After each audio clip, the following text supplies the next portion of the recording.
Hello students, आज हम कौटिल्य के सप्तांग सिद्धांत का अध्ययन करेंगे। सप्तांग जैसे कि नाम से ही पता चल रहा है, 7 अंग यानी राज्य के जो 7 अंग है उसके बारे में हम जानकारी प्राप्त करेंगे। भारतीय राजशास्त्र के अंतर्गत मनु, भीष्म एवं शुक्र आदि राजनीति शास्त्रियों के द्वारा राज्य की कल्पना एक जीवित और जागृत शरीर के रूप में की गई है, जिसके 7 अंग होते हैं। शुक्र नीति में राज्य के इन अंगों को मानव शरीर से तुलना करते हुए कहा गया है कि इस शरीर रूपी राज्य में राजा मूर्धा यानी सिर के समान है, अमात्य आँख है, सुहद कान है, कोश मुख है, बल मन है, दुर्ग हाथ है और राष्ट्र पैर है। तो इस प्रकार राज्य के इन 7 अंगों की तुलना मनुष्य शरीर के 7 अंगों से की गई है। यह मैं आपको बता दूं कि जो राज्य के ये सावयव रूप की जो परिकल्पना जो की गई है, ये केवल भारतीय राजनीति शास्त्रियों ने नहीं, पाश्चात्य राजशास्त्रियों ने भी, जैसे हम हर्बर्ट स्पेंसर का नाम ले सकते हैं, उन्होंने भी राज्य के सावयव रूप को जो है वर्णन किया है। तो इन विद्वानों के समान कौटिल्य ने भी राजा को 7 प्रकृति से युक्त माना है और राज्य की ये 7 प्रकृतियां हैं: स्वामी, अमात्य, जनपद, दुर्ग, कोश, दंड और मित्र। तो अब हम इनका थोड़ा विस्तार से अध्ययन करते हैं। सबसे पहले है जो सबसे प्रमुख स्थान भी जिसे दिया है वो है स्वामी। कौटिल्य के अनुसार राजा राज्य का प्रधान अंग है और राजा की महत्वपूर्ण स्थिति को दृष्टि में रखते हुए ही उन्होंने उसे स्वामी का नाम दिया है। स्वामी का अर्थ आदेश देने वाले या शासन करने वाले से है। उनके विचार के अनुसार राजा में अनेक गुण होने चाहिए और उसे प्रजा के पोषण और रक्षण की क्षमता का होनी चाहिए। राजा के जो गुण कौन से हैं और उसके कार्य क्या हैं, इसके बारे में मैंने अलग से वीडियो बनाई दिया है, तो उसको आप देख लेना। इसके बारे में हम विस्तार से नहीं जाएंगे। यहाँ केवल सप्तांग के रूप में राजा की भूमिका का ही हम अध्ययन कर रहे हैं। और वे राजा को राज्य हित में आवश्यकता के अनुसार सभी प्रकार का कार्य करने की छूट देते हैं, परंतु उनका विचार है कि राजा का व्यक्तिगत आचरण श्रेष्ठ होना चाहिए और उसे संयमी और चरित्रवान होना चाहिए। दूसरा है अमात्य। कौटिल्य ने अमात्य या मंत्री को राज्य का अनिवार्य अंग माना है और कहा है कि अमात्य राज्य रूपी रथ के दूसरे पहिए के समान है। अमात्य को राज्य का आवश्यक अंग मानकर कौटिल्य ने मनु की ही भांति स्पष्ट कर दिया है कि शासन की शक्ति राजा में निजी रूप में निहित नहीं है, अपितु राजा उस शक्ति का सामूहिक रूप से उपयोग करने के लिए बाध्य है। कौटिल्य के अनुसार राजा को चाहिए कि वह निष्ठावान तथा योग्य व्यक्तियों को ही अमात्य पद पर नियुक्त करे तथा अपने सहपाठियों, संबंधियों और सिफारशी लोगों को अमात्य न बनावे यदि वे इसकी पात्रता न रखते हों। कौटिल्य ने अमात्य की निश्चित संख्या का निर्धारण नहीं किया है, किंतु उसका मानना है कि राजकीय कार्य हेतु राजा आवश्यकता के अनुरूप अमात्यों की नियुक्ति कर सकता है। कौटिल्य ने राजा को स्पष्ट निर्देश दिया है कि वे महत्वपूर्ण राजकीय निर्णयों में अनिवार्य रूप से उससे परामर्श करे और इस दिशा में उचित कार्य करे। तीसरा जो अंग है सप्तांग का वह है जनपद।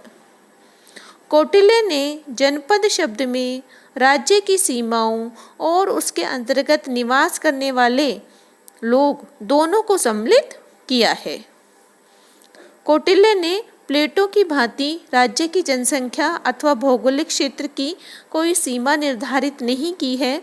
कौटिल्य ने अर्थशास्त्र में कई प्रसंगों में जनपद शब्द को राज्य के प्रशासन के लिए भौगोलिक आधार पर संगठित एक इकाई के रूप में भी प्रयुक्त किया है। इस अर्थ में जनपद को आधुनिक जिले के पर्यायवाची रूप में समझा जा सकता है। कौटिल्य ने अपेक्षा की है कि जनपद की भौगोलिक परिस्थितियाँ ऐसी होनी चाहिए जिनके कारण उनकी रक्षा करना सुगम हो। कौटिल्य ने जनपद की भूमि के उपजाऊ होने को आवश्यक माना है ताकि थोड़ी परिश्रम से ही अन्न उत्पन्न किया जा सके। जनपद में सरोवर, नदी, पर्वतों और वनों की भी प्रचुर मात्रा होनी चाहिए और उसकी मान्यता है कि जनपद का स्थल और जल मार्गों से जुड़ा हुआ होना चाहिए। कौटिल्य ने जनपद में रहने वाली जनता में देशभक्ति, परिश्रम, बुद्धिमत्ता और पवित्र आचार और व्यवहार की अपेक्षा की है। चौथा पॉइंट है दुर्ग। कौटिल्य के अनुसार दुर्ग भी राज्य का उतना ही महत्वपूर्ण अंग है जितना कि जनता और भूमि अथवा राजा। दुर्ग राज्य की रक्षात्मक शक्ति और आक्रामक शक्ति दोनों का प्रतीक है। दुर्ग मजबूत और ऐसे होने चाहिए जिनमें सेना के लिए अच्छी मोर्चेबंदी हो और पानी, भोज्य सामग्री तथा बारूद का उचित प्रबंध हो। उसने 4 प्रकार के दुर्गों का उल्लेख किया है, जिसमें पहला है औदक दुर्ग। ऐसा दुर्ग जो चारों ओर पानी से भरा हो वह औदक दुर्ग कहलाता है। पार्वत दुर्ग यानी ऐसा दुर्ग जो बड़े बड़े पत्थरों से बना हुआ हो और पर्वतों और कंदराओं से व्याप्त हो, पार्वत दुर्ग कहलाता है। तीसरा बताया है धानवन दुर्ग। ऐसा दुर्ग जो मैदान में बना हुआ हो और जल और घास से रहित हो वह धानवन दुर्ग कहलाता है। वन दुर्ग। ऐसा दुर्ग जो चारों ओर दलदलों और वृक्षों में झाड़ियों से घिरा हुआ हो वह वन दुर्ग कहलाता है। कौटिल्य ने राजा को प्राकृतिक दृष्टि से उपयुक्त स्थानों पर ऐसे दुर्ग बनाने का परामर्श दिया है जिनका युद्ध के लिए उपयोग किया जा सके। धानवन दुर्ग और वन दुर्ग का उपयोग राजा स्वयं पर आपत्ति के समय छिपकर अपनी रक्षा के लिए कर सकता है और औदक और पार्वत दुर्ग राज्य की रक्षा की दृष्टि से उपयोगी हैं। पांचवा है कोश। कौटिल्य कोश को बहुत अधिक महत्व देता है, सम्यता स्वामी के बाद सर्वाधिक। कौटिल्य के अनुसार राज्य के पास भरा पूरा कोश और आय के स्थायी स्रोत होने चाहिए। इस संबंध में उसका विचार है कि राजा प्रजा से उपज का छठा भाग ले तथा कोश में बहुमूल्य धातुएं व मुद्राएं पर्याप्त मात्रा में रखें।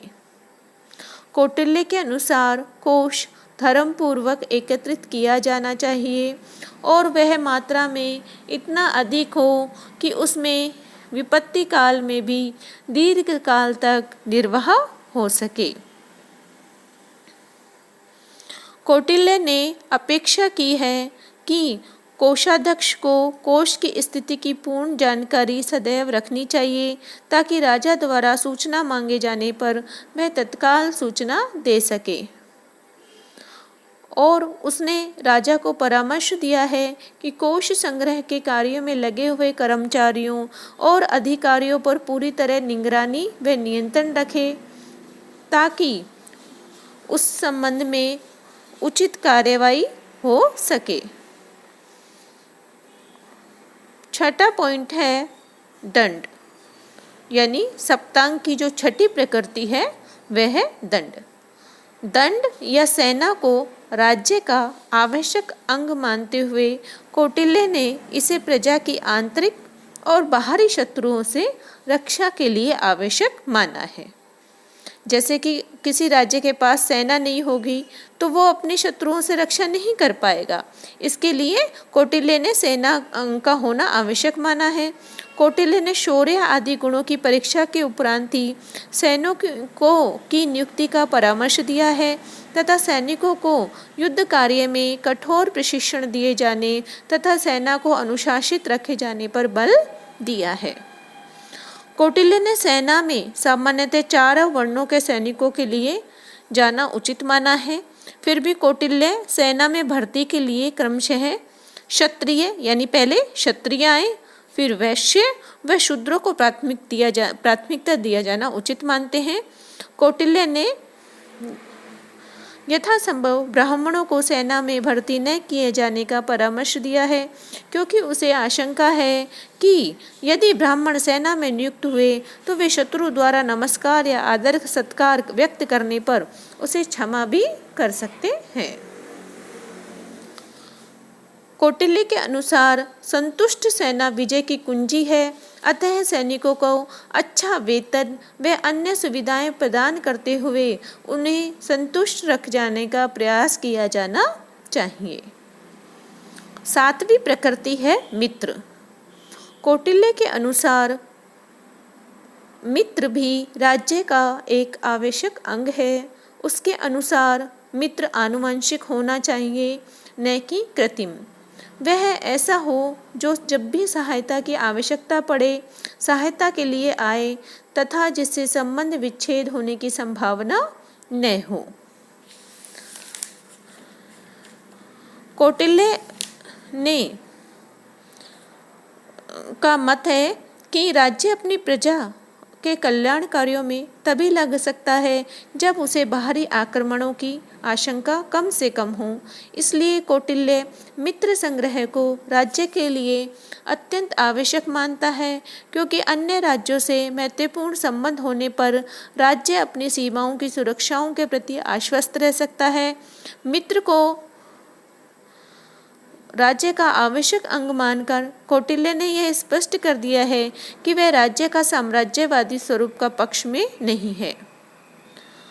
कौटिल्य ने राज्य की इन प्रकृतियों का तुलनात्मक वरीयता के विषय में विवेचन नहीं किया है तथा अर्थशास्त्र में विभिन्न प्रसंगों में यह स्पष्ट किया है कि राज्य के कार्यों की सिद्धि के लिए जिस समय जिस प्रकृति को महत्व दिया जाना आवश्यक हो उस समय उसी प्रकृति को महत्वपूर्ण माना जाना चाहिए। कौटिल्य ने 7 अंगों या प्रकृति के माध्यम से शासन के संस्थागत स्वरूप और राज्य के आवश्यक साधनों का स्पष्टीकरण किया है।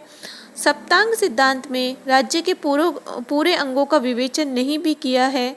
आधुनिक समय में राज्य के अनिवार्य माने जाने वाले तत्व संप्रभुता का चित्रण कौटिल्य ने राज्य की 7 प्रकृतियों में नहीं किया है।